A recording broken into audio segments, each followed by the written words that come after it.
So init kay siya Bomboradyo Mindanao.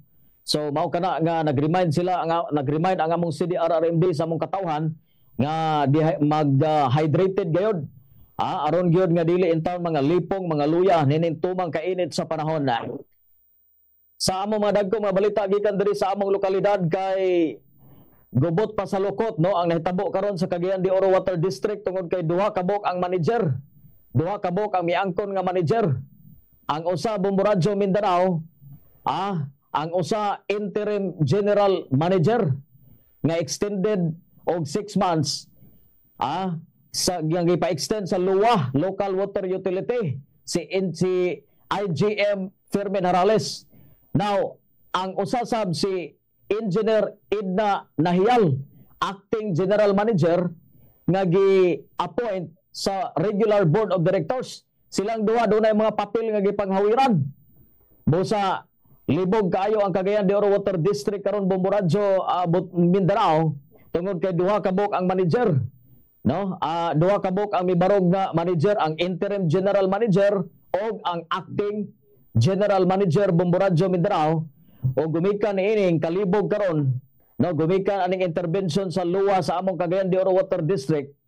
Gumikan lagi kay na putlan mig tubig ato milabayng tuig kay gipanilngan na ang water district sa ang bulk water supplier, giputlan og tubig. So mao kana nga mao ni ang kaguliyang, mao ni ang problema karon panahon na. Mipasar og resolusyon ang among konseho sa regular session kagahapon, ilang gikondenar ang pag-extend na usab sa luwa og laing 6 kabulan sa pag-intervene nila sa among Cagayan de Oro Water District Bomboradyo Mindanao. Og na naman to'y na-file nga writ of prohibition sa korte pero hangtod karo pamagyapon naka-decide ang korte ato pang Nobyembre na human ang hearing. Pero hangtod karon wala pa desisyon gipakanaog ang korte kalabot na usab niini tungod kay gibarugan sab sa mga regular board of directors nga kulang-kulang man ang papel sa interim.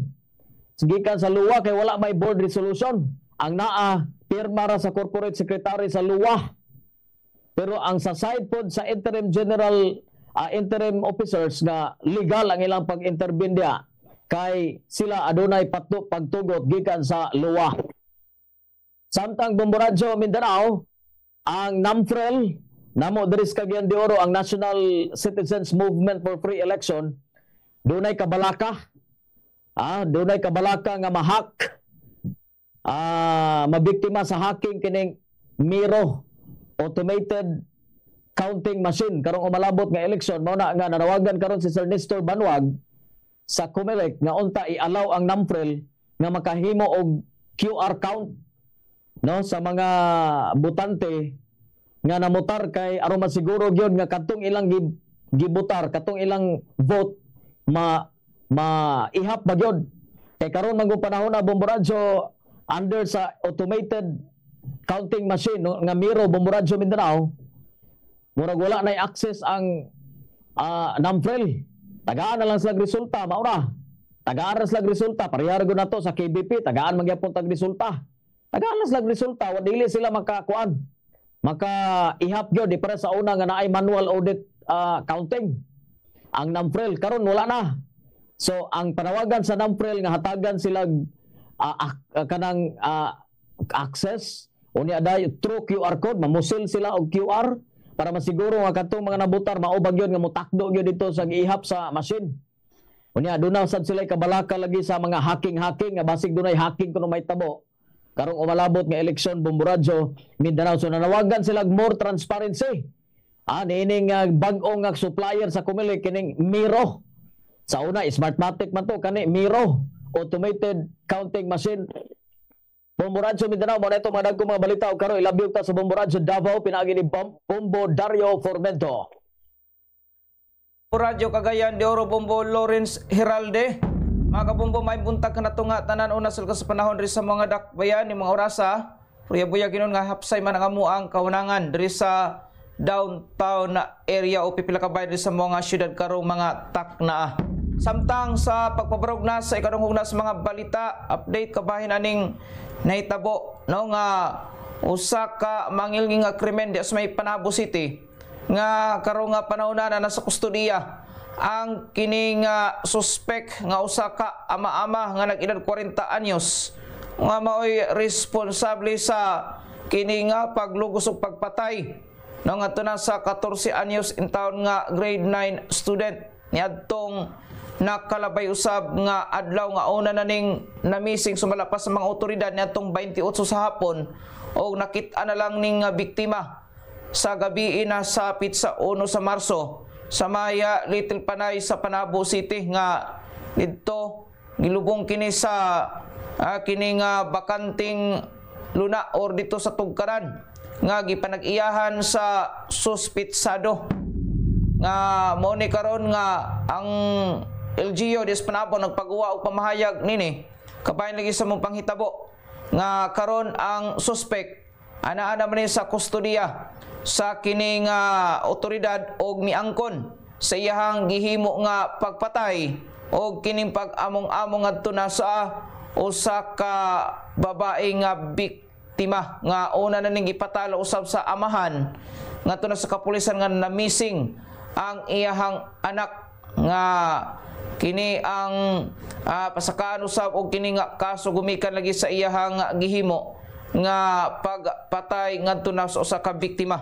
Samtang sa laing nga bahin, update kabahin pud nini nga usa ka nahitabo nga pagpusil ngadto na sa usa ka lalaki nga kini nagpaila lagi nga dili madutlan tungod kay bulletproof sa mapayang lawas nga karon ipailawom kini sa operasyon ang kini nga biktima nga naigo sa tuhod tungod lagi kay gipusil kini sa iyahang kainom no niadtong nakalabay usab nga gabi nga ang duha nag-inom kini sa usa ka kini nga trabahoan og didto nang hinambog sumala pa kini nga biktima nga di siya madutlan og didto napusilan kini sa tuhod ang gigamit nga pusil improvise nga airgun nga minungdan nga nalupog kini nga biktima og pipila ka oras na nakalabay ni surrender usab kining suspect kagahapon adlaw nga naa karon sa kustodiya sa mga otoridad o gani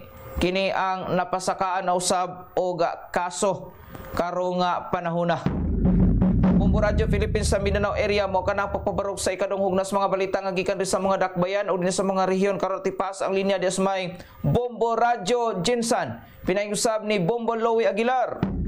Salamat Bombo Radio Davao, Bombo Dario Pormento. Nalakas sa panahon diri karon sa mga dakbayan. Wala amin nakasinati og pag-ulan pero nagpabili niya mapanganoron ang among kawanangan. Lawman gyapon namo nga ning adlaw sa mga gahapon init gyapon ang lakas sa panahon diri karon sa General Santos. Sa ikatulong hugna sa mga balita sa Bombo Reports Mindanao Connection, follow up lang ni atong tulo ka mga tawo nga gipagpusil diri sa Mundakbayan aging gabi tungod kay patay na ang usa sa mga biktima sa pagpamusil nga nitabo sa Purok San Vicente Barangay Labangal ning among dakbayan. Unya ang laing duha pa ka mga biktima ana karon napabilin sa usa ka pribadong balay tabanana ning among dakbayan og padayon pang giatiman sa among mga mananambal tungod sa mga pinusilan o sa pinusilan nga naangkon. Namahayag kini si Police Major Renato Dungka, ang Chief of Police sa Makar Police Station nga kining namatay gila nga si Raymond Luminogi, 30 anyos, nga taga Poblasyon 1, Villanueva, Misamis Oriental. Mao ni siya ang nakab sa kinabuhi tungod kay ubay-ubay po ning pinusilan ang naangkon niya sa nakadiyang bahin sa lawas.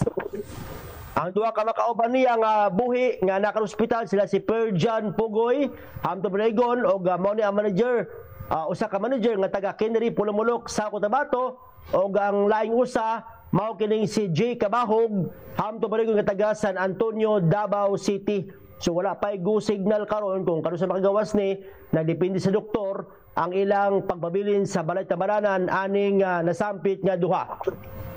Sa dugang pamahayag ni Police Major Dungka nga nailhan na ang gunman o ang kauban suspect nga padayon karon usab ginagukod sa among kapulisan aron kini nga madakpan.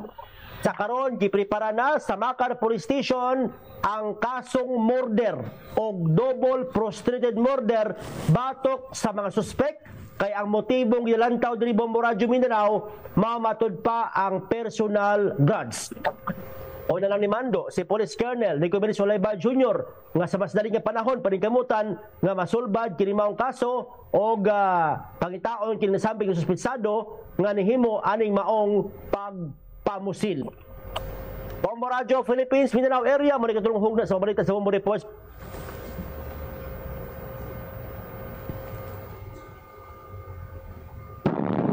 Salamat Bombuloy Glass, Bombo Radio Johnson. Sa amo lakas panahon diri sa Mudakbayan sa Butuan. Karong nga buntaga, nagtulos-maot na po ang among palibot.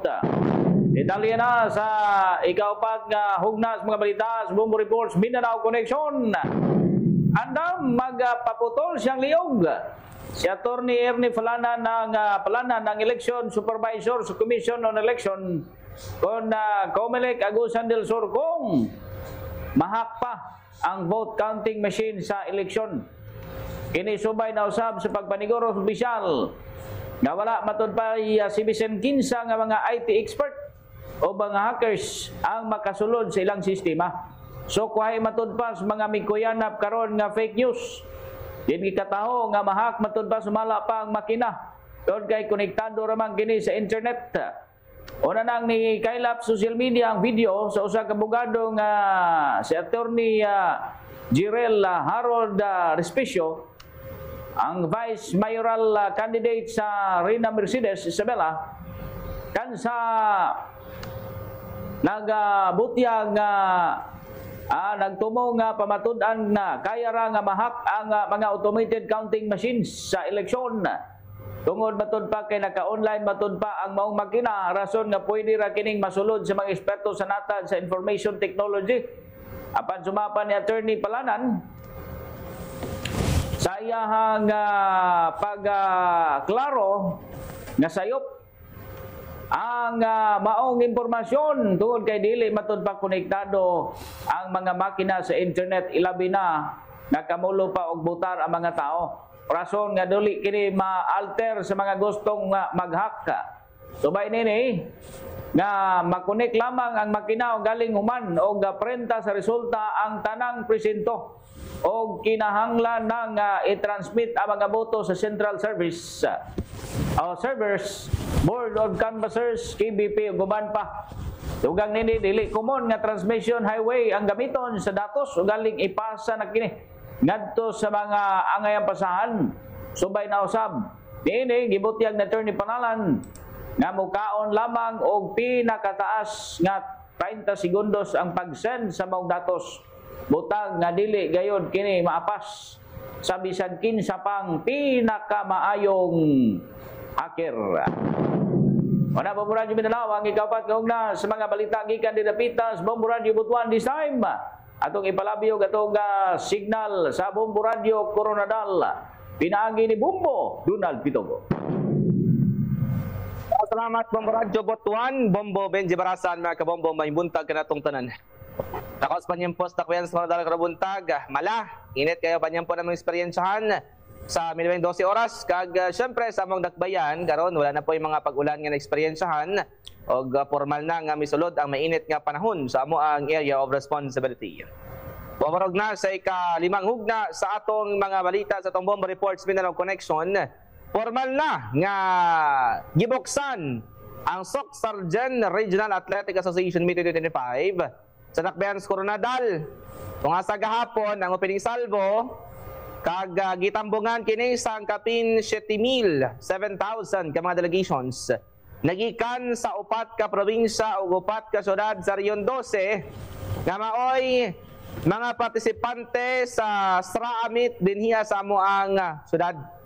Misugod kahapon ang parada alas 8 ug naa sa hapon papud. Upod na ang pila ka mga delegates, officials lumikan sa Alana Avenue padulong sa South Cotabato Sports Complex main venue. Mga kabombo og may umpisa pod ang kinampang kahapon. So ginakalikipan ng 8 ka delegations sang mga delegates gumikan sa South Cotabato, mo kining the Dreamweavers.